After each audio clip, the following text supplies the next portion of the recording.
Welcome to the Mad in America podcast, your source for science, psychiatry, and social justice.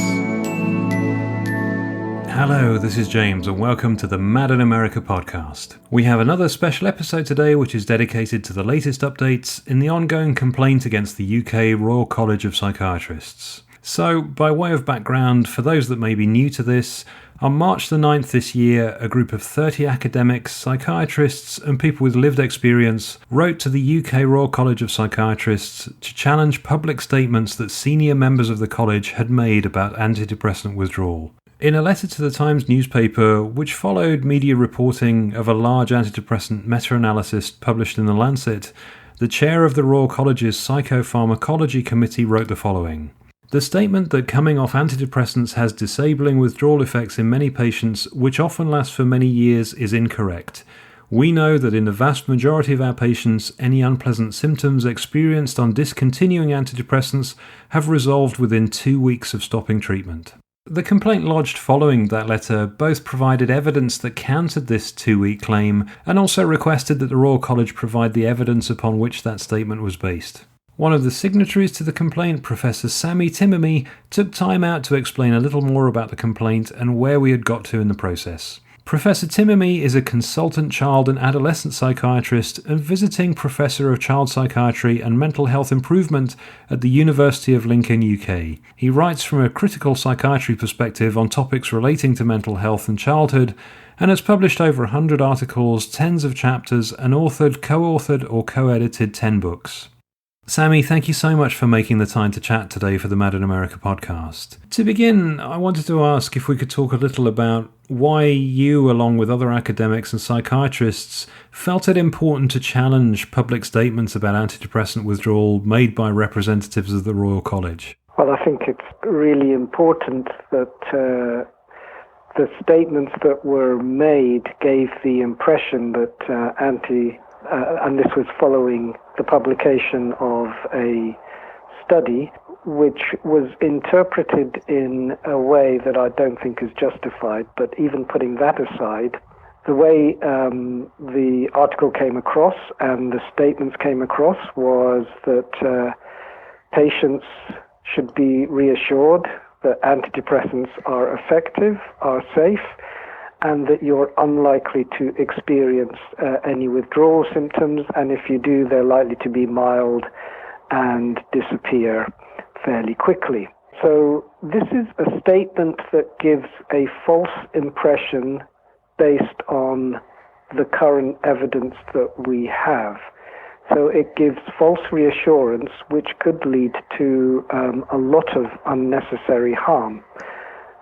If people then are persuaded by this to take antidepressants in the belief that they can take them for a certain period and then they will have no trouble coming off them, if, for example, they don't experience improvement on them or they want to come off them for all sorts of other reasons, side effects, don't feel comfortable with it, feel that its use is no longer necessary, and then they discover that actually they're incredibly hard to come off.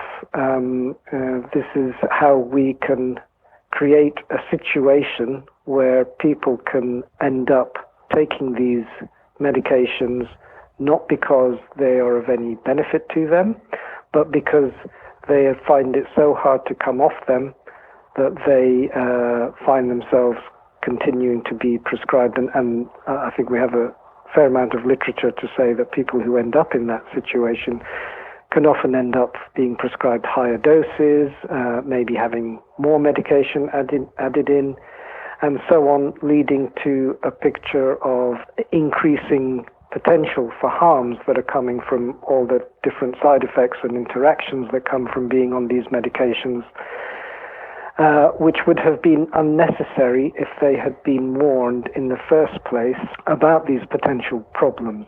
And for this to come from the institution which I am a part of, I'm a fellow of the Royal College, to be making such statements without any qualification as to the possible dangers of withdrawal, I think was just unacceptable, and it needed to be challenged. Thank you, and I'd like to ask for your reflections on the response by the Royal College to both the initial complaint and the follow-up communications. their response has been and continues to be incredibly disappointing. What it feels to me like is that as an institution, they are putting the perceived interests of psychiatrists above the interests of patients. So most of their response has been unnecessarily, in my opinion, and unhelpfully defensive. And to me, what the simplest thing would have been would be to just acknowledge, because it might be that the way the statement was printed in the press, which can happen, simply took the comments out of context. So a simple thing would have been just to say, to acknowledge that their statement was perhaps unfortunate in that it didn't contain any warnings about the potential for withdrawal symptoms that in some people can be severe and can last for a long time, and make that correction, for example, by asking for it to be published in the Times, a correction. There are a number of ways in which they could have met us halfway, acknowledged that what we had raised was legitimate. Instead, there has been just a series of dismissals. They haven't looked at the evidence, or rather they haven't responded to the evidence that has been put forward with the complaint, and instead they seem to have gone back to rhetoric to support their position. You know, one of the things that happened in medicine in the past couple of decades has been the move towards what we call evidence-based medicine. And that came about because in medicine in general, there has been a tendency over the years to just follow what this or that professor who taught you's favorite ideas were about what the best treatment for this or that, or whether it's safe or whether it's effective. And originally the evidence-based medicine movement came into being to challenge us not to be practicing based on this or that person's favorite ideas, but to actually back our ideas with evidence gathered from various types of studies, so that at least, although we still need to interpret evidence and we still need to make sense of that and we need to apply that in each clinical situation, but to have a background knowledge base that comes from the evidence-based literature, that comes from scientific studies, in order to support our opinions. And what the response of the Royal College has been seems to suggest that they're actually not interested in following the framework of evidence-based medicine. They seem to be more interested in engaging in various nuanced ideas about this person said that and that person said this, like, for example, quoting nice guidelines. They haven't taken up on the evidence that we've put forward, which was to do with the number of studies that are available that seem to demonstrate that there are, at least in the reported literature, substantial numbers of people who are reporting withdrawal symptoms. And I've been involved in one of those studies myself, so I've kind of have some personal research background in looking at the experience of people withdrawing from this class of medications. And it seems that their claim that withdrawal symptoms generally subside after a week or two is not the experience being reported by many, many patients. Many patients talk about sometimes quite severe withdrawal symptoms that cause enormous suffering, and that can go on for weeks, months, and even years. So they didn't take us up on that evidence. They didn't engage with us on an argument about the evidence. And one of the most peculiar things that happened was within a short time after the complaint was put forward, one of their very own leaflets that was on the Royal College website was suddenly taken off. And in that leaflet, which is about antidepressants, it says that a large proportion of patients, I can't remember what they exactly said offhand, I've got a feeling it was something like 2/3, experience withdrawal symptoms that can go on beyond 2 weeks. So this was, there is a real lack of proper research in this area because, for obvious reasons, there's no money to be made by looking at withdrawal experiences. So the research that we do have is probably not of the best quality, but it is the only available evidence we do have. So you have to go by that until you can find better data. For somebody to make a statement in the way that they made that statement, to say, to minimize that these things can happen and do happen, and to not be able to put forward concrete evidence of some sort, and it doesn't count as evidence to say things like, well, it's my experience or it's clinical experience. That's what evidence-based medicine was trying to get away from. And so far, they put forward in their response 2 papers, neither of which contain any evidence about withdrawal symptoms.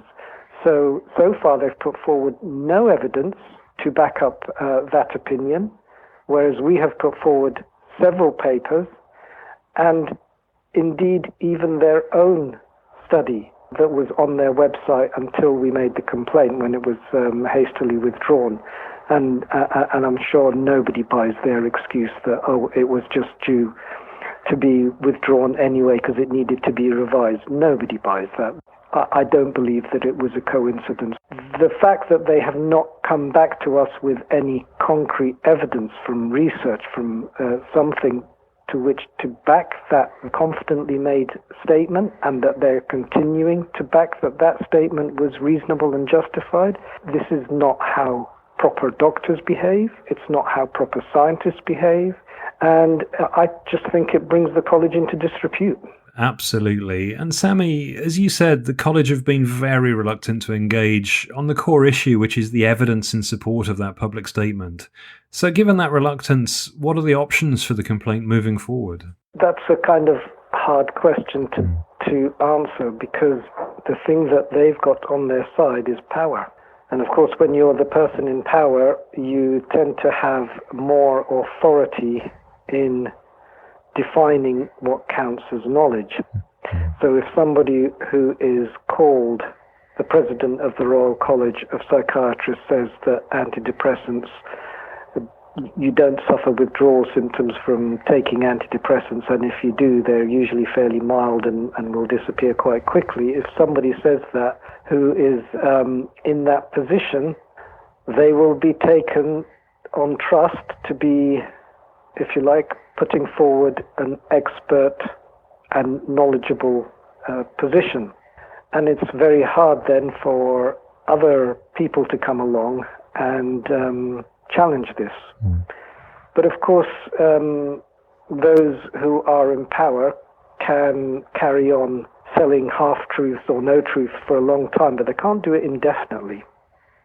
So I don't see that there is any other option than to keep pointing this out, that their position remains a non-evidence-based position, that they haven't actually responded to the evidence that we have put forward, that this could have been resolved quickly and easily if they had patient interests rather than guild interests at heart. And I guess we have to keep talking about it to anyone who will listen. Ideally, try and keep getting this into the public domain, perhaps pursuing it with journalists and websites and wherever we can. Well, from my perspective, Sami, I'm very grateful to all the signatories to the complaint for standing shoulder to shoulder with people like myself who have personal experience of this. To have professionals on our side makes such a difference, because otherwise it can be seen as perhaps a group of patients who have an axe to grind, but this issue is much broader than that, isn't it? And looking more widely, what should psychiatry do, in your opinion, to ensure that when psychiatric drugs are prescribed, the patient is always allowed the chance to make decisions about treatment which are informed by the facts? Well, I think you've just said it. The patients should be informed. If people are to make a collaborative decision about treatment, and I think in healthcare in general, but particularly in mental health care, where the therapeutic relationship is so vital because people are talking about painful experiences, things that are difficult to share, things that are difficult to talk about. So having that sense of trust and genuineness is vital for people to feel heard and taken seriously. And it is part of the ethics of being a doctor that you are meant to provide as much information as you can to allow patients to make decisions about treatments that you are offering. As the wisdom goes, patients are perfectly entitled to make what you consider to be stupid decisions, but if that's the decision that they want to make, that's the thing that should be respected. But patients can't make decisions, stupid or otherwise, without having the full information at their grasp. And when it comes to prescribing medications, such as what we incorrectly call antidepressants, I say it's incorrectly because that's just a marketing term. There is no such thing really as an antidepressant. But when it comes to prescribing of them, it is, I think, our responsibility to explain what the studies find in terms of the difference between placebo, and explain what that is, and the active medication. Explain that in these studies it's often hard to know how much of the extra benefit that appears to come from these medications might just be due to unblinding. Also explain that the literature seems to show that short-term benefits that sometimes happen with these medications often wear off. So that some of the longer-term studies appear to show that if you just rely on using medications, your likelihood of getting well and staying well is actually quite small. You should be able to explain all the potential side effects that you might experience so that the patient can weigh that up. And it is vital that you explain that if the patient wants to withdraw from them, according to the literature that we do have at the moment, there appears to be a very high likelihood that they might experience withdrawal symptoms, and to let them know a little bit about these withdrawal symptoms so that they know about this before they start on these medications. Well, Sami, thank you for taking the time to help me understand why it's so important that we do challenge public statements that, when taken at face value, could in theory lead people into difficulty quite easily. They could, and they do. Well, I'm very grateful to Sami for taking the time to bring us up to date, and we move on now to talk with Professor John Reid. John, thank you so much for finding the time to talk to us today at what must be a very busy time for you. And as we heard from Sami there, we're discussing a response back to the Royal College of Psychiatrists following the response of their Chief Executive Officer to the complainants.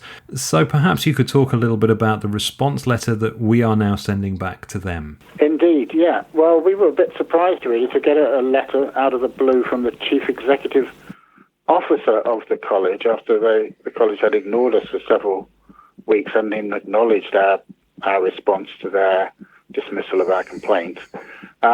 And suddenly we get this long 8-page, rather rambling letter from the Chief Executive Officer, which essentially just repeats all the irrelevant points and disingenuous explanations of the previous communications and adds some extra on top. The extra bit, for instance, is a new concern, is that he's made a definitive statement that, quote, it is no part of the college's function to police debates. And as we've said in our response, this implies that even your most senior officials can say absolutely anything they like, however false or damaging, and the college will back them. And we are disappointed that an organisation representing medical professionals with a code of ethics to uphold would adopt such a curious stance. But in a way, it is kind of consistent with the response all along. It really is a sort of arrogant, dismissive, we can say whatever we like, we don't care what the research says, who are you to challenge us? We are the Royal College. And it's very sad that they don't seem to grasp that they have a responsibility to reflect research and a responsibility to treat respectfully these 30 people who have signed this complaint, including 10 of their own profession, and including 10 people whose own experience contradicts the statement that we're challenging, because they're, and you're one of them, so you know, James, their collective duration of withdrawal symptoms is from 11 months to 10 years. Yet the college is now firmly standing by, at the highest level of the organisation, consistently standing by the statement that for the majority of people, these things don't last more than 2 weeks. So we have actually now sent back a letter, which we will be releasing, which we are releasing publicly.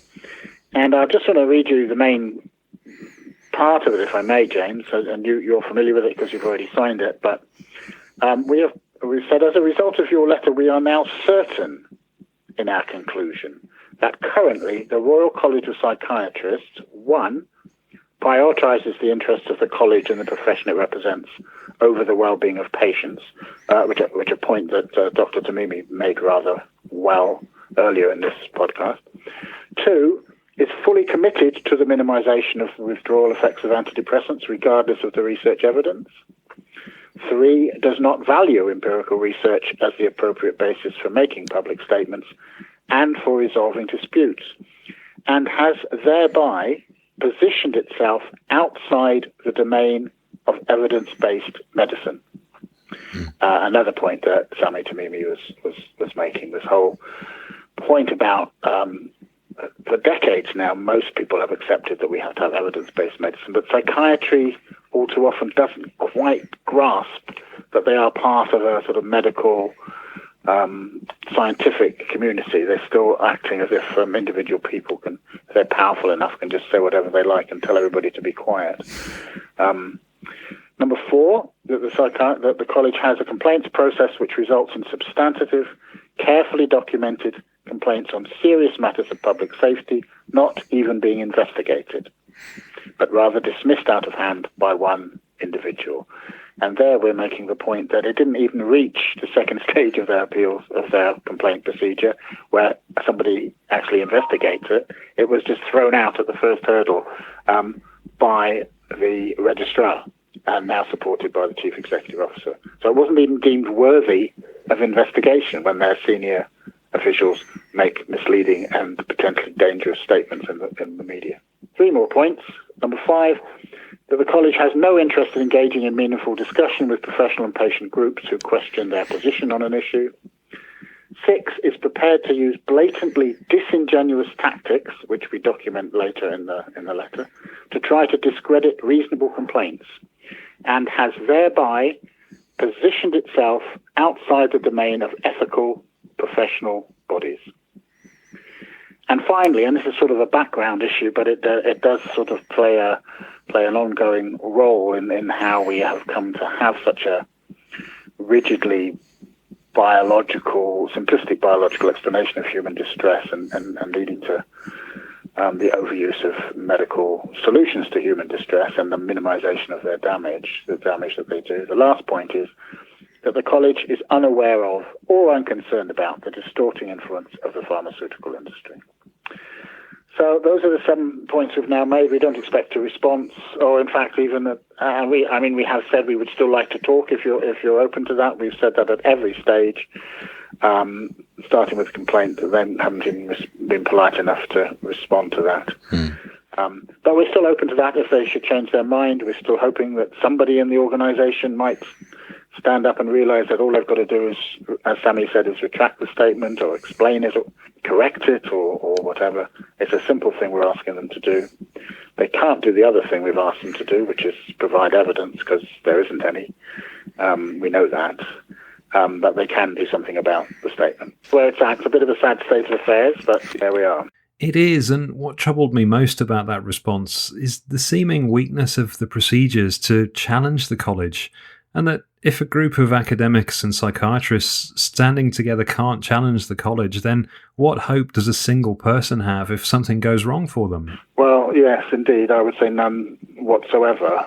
which is not acceptable for a body representing medical professionals. People have to feel confident that they can challenge things. Things go wrong, people make mistakes, every organisation makes mistakes, and it's important that you have proper processes to deal with that.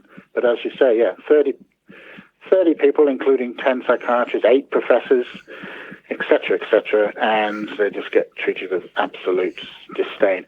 And to the point that it almost, as Sami said, nobody believes some of these reasons they're coming up with. It's like they're treating us as rather stupid, when they say, and he's repeated it again now, this pretense that the evidence on their own website of 600 people saying that withdrawal lasts far longer than 2 weeks from many, many people. They took that down within 24 hours of the complaint and are pretending that they did it because they suddenly discovered just by coincidence on that day that it was out of date. I mean, I would just be embarrassed if the head people in my organisation publicly put out such a load of obvious nonsense. It's embarrassing. But they don't seem to be embarrassed. They seem shameless almost. It's very curious.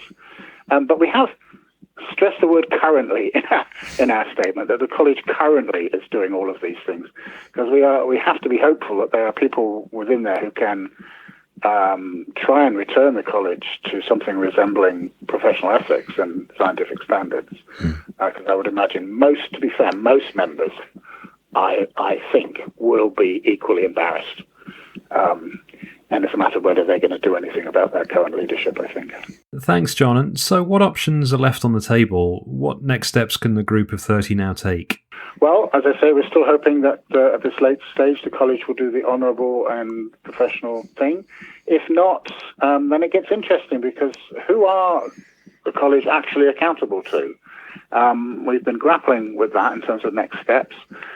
We've thought a lot about taking the 2 individuals involved to the General Medical Council for making misleading and potentially dangerous statements.